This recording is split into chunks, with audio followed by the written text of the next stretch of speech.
VR shooters are some of the best fun you can have in VR, but in every single VR shooter that I've played, I've had the same problem. God, I'm so shaky. My aim at anything other than close range is absolute dog water. I don't know what's wrong with me, maybe it's early onset Parkinson's, but it's meant that in pretty much every game that I've played, I end up staying away from long range weapons like snipers because I will quite literally hit nothing. Cue the VR Gunstock, which is a VR accessory that I've always been curious about but never actually tried myself. But are they really that useful? I mean, I get the idea behind them, right? It gives your controllers something to brace against, you then brace it against your shoulder, and it should in theory make your aim more accurate. But will there really be a notable difference, and are they worth the money? These are the questions that I'm going to answer in this video. To do this, I'm going to be using the Onestock, a Gunstock made by WIELD VR, and they were kind enough to send me this for testing, along with some other bits and accessories that will become very important later in this video. And over the next 2 weeks, I'm going to be using this Gunstock in a few different games to see how it performs. And a real quick disclaimer, while WIELD VR did send me this Gunstock for review, they haven't paid me any money to make this video, and as always, I'm going to be honest with my review. So yeah, with that out of the way, let's get into it.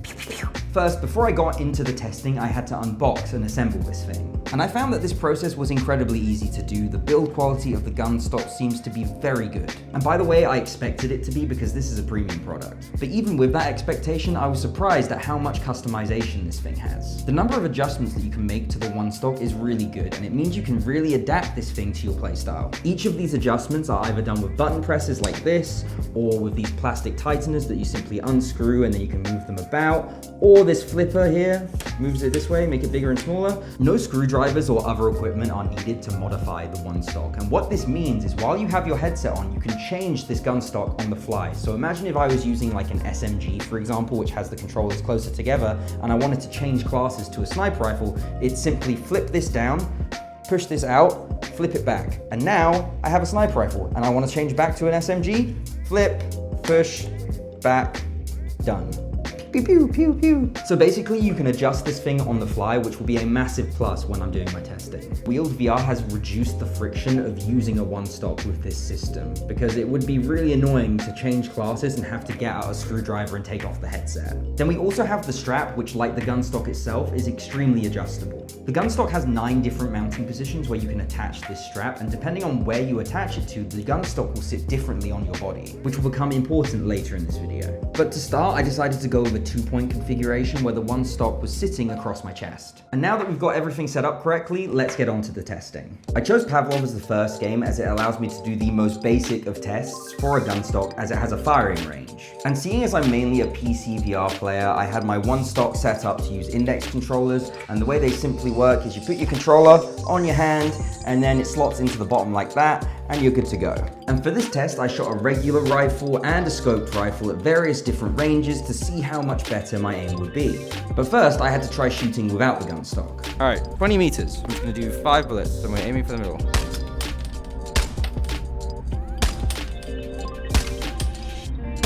We did like 1 middle. Okay, remember that, Ryan. Let's do 60 meters and try that. 3, 4, 5. Let's see how we did. Ooh, I mean, we hit the board 5 times, but very not so great. As you can see, the spread of the bullets at close range is okay, but when we move up to medium range, it gets pretty bad. Then I moved on to the scoped rifle and things got even worse. 1, 2, 3, 4.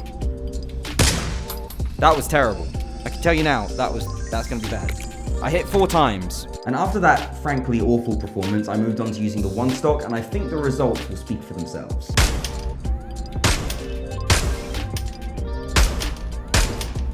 Dude, a little bit better, I would say. Slightly better than the first time, eh? So it's 60, 5 shots.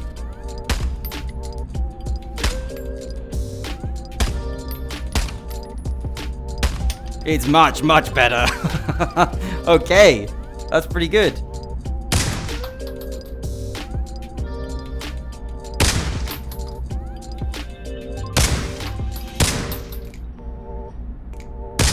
Let's see that. Dude. 1, 2, 3, 4, 5. I mean, I missed 1, but that's pretty good. So right off the bat, the Onestock absolutely made a difference here. It made my aim way more accurate and steady, especially with the snipers. But that was just in a firing range. I personally want to know how this thing will perform in an intense game where there's lots of action and things like swapping weapons. And for that, we're going to be going into Forefront. First up, let's see some footage of me playing without the Gunstock. Oh, damn.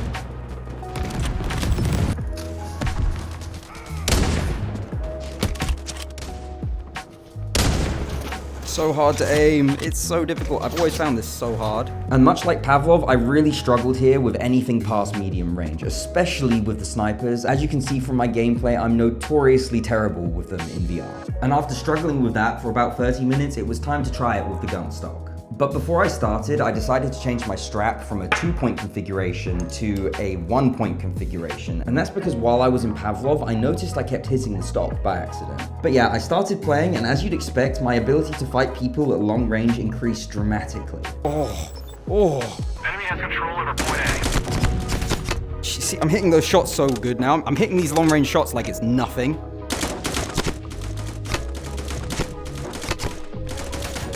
If we compare how steady my sniper aim is when using the stock and not using the stock, it's quite a stark difference again, and I was actually able to get some kills with the sniper, which was unheard of for me before. Oh my god. Okay, well that was my first ever shot with it. Dude, I'm so much steadier. Hit my shot. I'm 2 for 2 right now. Hit. Got him. Oh my god. In my first Forefront session using the Onestock, I played for about an hour. But then a few days later, I came back to the game and played a 3-hour session. And this made me realize how quickly you adapt to using a Gunstock, and the more I played, the better I got with it. And by the end of this session, it felt weird to use the gun without the Gunstock. And I was getting increasingly better at taking my left hand out of the stock for reloads and quickly putting it back into the stock. Then another thing that I want to really quickly mention, because I think it's a really cool feature of this Onestock, is it allows you to use shotguns, more specifically pump shotguns, because remember this little flap here that allows you to move this up and down? Well, if you leave that unlocked, you can effectively pump a shotgun, which I don't know if other Gunstocks do that, but I think that's a really cool feature. Now, having said all that, playing Forefront with the index controller Onestock did highlight some shortcomings. Let's say, for example, I used my defibrillators to revive someone, and then wanted to pick up my primary weapon. Due to the way the index controller molds are designed that you slot the controllers into, as you can see, it kind of blocks a lot of the capacitive sensors that you would use to grab. So you only have like 2 fingers at most that you can actually touch and grab with. And so I found sometimes I would really struggle to physically pick up my gun because the controllers wouldn't register me trying to grab, and that's kind of annoying. But yeah, for the most part, I would say I really enjoyed using the Onestock with the index mounts for Forefront. It made a massive difference to my aim. I absolutely could engage people from long range, and most importantly, I can actually use the sniper rifle now, which I simply couldn't do before. Oh! Now, some of you might be wondering, is the Onestock compatible with other headsets like the Quest 3? And if you were paying attention at the beginning of the video, you'll know the answer to that is yes. The way that WIELD VR has designed the Onestock means all you need to do is buy these Quest 3 controller mounts, and you can quickly convert your PC VR Gunstock into a Quest 3 Gunstock. And by the way, this also works with PSVR 2 controllers. When I did this for the first time, it took me like a minute and a half. The process was incredibly simple, and that's thanks to WIELD VR's Onestock design. And the Quest 3 controller mounts are compatible with the Quest 3's active straps, which is a big plus. So now that I had the Quest 3 Onestock set up correctly, I decided to keep things simple for comparison's sake and play Forefront again. And I got to admit, I enjoyed using this more than the index mounts. And I think the reason for this is with the index controller, you have to slot it into the mount in a very specific way. I don't know if you guys can see that, but you know, it kind of clicks in almost. And if we compare that to the Quest 3 mount, it kind of almost just sits on top of it.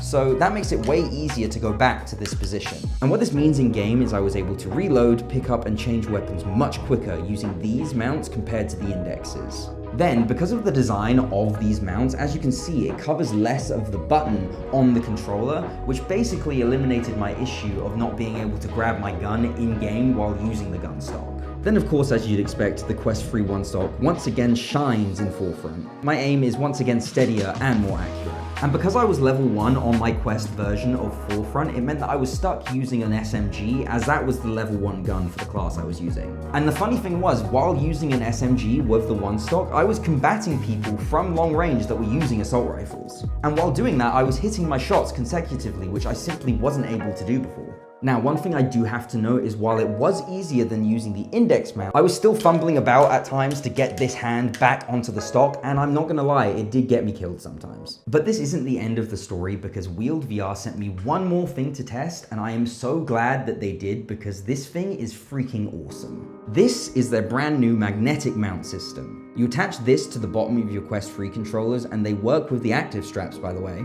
And as you can see, as soon as your controllers get into the general vicinity of the mount, it locks on and perfectly puts them into the mounts. And WIELD VR have designed this really well, because the magnets are strong enough to hold the controllers on when they need to be on. Look, I'm not even touching the Onestock right now, but when you want to take them off for doing things like reloading or switching guns, they come off relatively easily. Basically what I'm saying is the strength of the magnets is spot on. Now, I decided to hop back into Forefront to test this, and I only played for about 1 hour, but in that short amount of time, I can already tell you this is my favorite mount system. It's gonna take a little bit of getting used to again, just to figure out the positioning and stuff, but like, oh, I can tell this is already gonna be better. Like I just showed you before, the magnets are strong enough to hold this onto the Gunstock on their own. And this led to a positive that I didn't consider, which is with the previous 2 Gunstock mounts, you were having to constantly grip onto the controller mounts. Whereas with this, I don't need to do that anymore. I can just rest it, and look, I'm not even touching the controller, it's just sitting there. And that takes a massive amount of pressure off of your hands. But by far, the biggest positive of using these magnetic mounts is that you can go from reloading or swapping weapons back to shooting so much faster. I used the Onestock index mounts for about 5 to 6 hours, and even after all of that time, I was still struggling to get my left hand into the grip so I could shoot after reloading. But with the magnetic mount, after literally 0 practice, I was already faster going from reloading back to ready to shoot. You're watching some clips now of me using these in Forefront, and some of these plays that I did, I don't think I would have been able to pull them off using the index mounts. If you had 2 teams of players playing Forefront, one team not using Gunstocks and the other team using Onestock index mounts, I would bet money that the index mount team would win.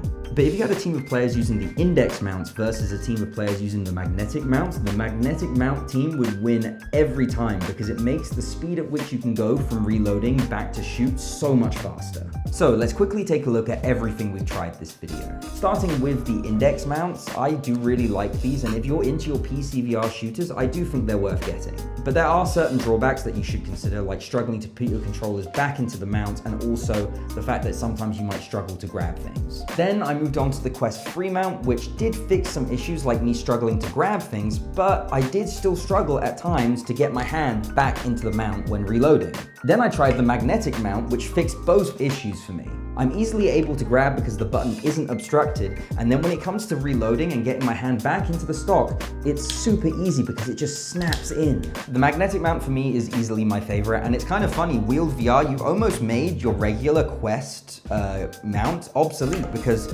this is just so much better. For me personally, the magnetic mount is basically the final evolution of the Onestock. And as mainly a PC VR player, the fact that the Quest 3 has magnetic mounts makes me so jealous, because I want magnetic mounts for the index. In my opinion, the magnetic mount system makes using a Gunstock in general a much better experience. And WIELD VR, I know you're watching this, I would personally pay you money to make me a version of this for the index so that I can use magnetic mounts when I'm playing PC VR. It makes that much of a difference. So with all of that said and done, what are my final thoughts on a Gunstock such as this? If you're playing a game where you'll be using one primary weapon, such as like Forefront, Ghost of Tabor, or like Pavlov, then using a Gunstock like the Onestock will give you a massive advantage at medium to long range. And I think if you're big into those types of games, then a Gunstock is worth it. And if you want an incredibly versatile one, then the Onestock is just that. But where I would say that a Gunstock is a harder sell is a game where you're switching weapons constantly. Now don't get me wrong, WIELD VR has made the Gunstock as frictionless as possible when it comes to changing weapons. In a game like Fallout 4 VR, when you're constantly changing between weapons like pistols, shotguns, SMGs, sniper rifles, rocket launchers, and melee weapons, you can see how that can add friction to using a device such as this. But when all is said and done, it is undeniable that this thing makes me more accurate and a better shot in VR. Before I started using this, if someone started shooting at me at medium to long range, a lot of the time I'd just run away because I knew I couldn't compete. But with the WIELD VR Onestock, I can now fire back and hold my own at medium to long range. So to conclude, I am pretty sold on VR Gunstocks. If you're big into your shooters, they are genuinely useful and it will give you such an advantage that it's hard not to recommend using one. So if you're an index user and you want to get a Onestock, I do recommend it, but there is a little bit of friction. But if you're a Quest user who's big into your VR shooters, then the magnetic mounts are incredibly good with hardly any negatives. So yeah, Gunstocks.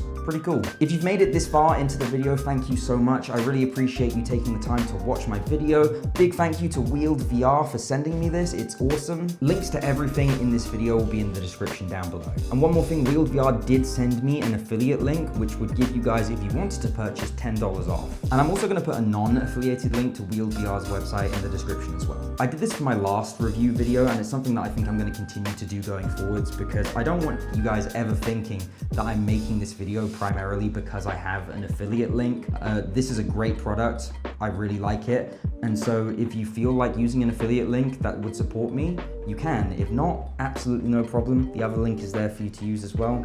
All good. I think it's a good practice and I just will always want to give you guys the option of doing that from now on. So yeah, I hope you guys have enjoyed the video. Leave a like or a hype if you feel like it, and I will see you guys in the next one.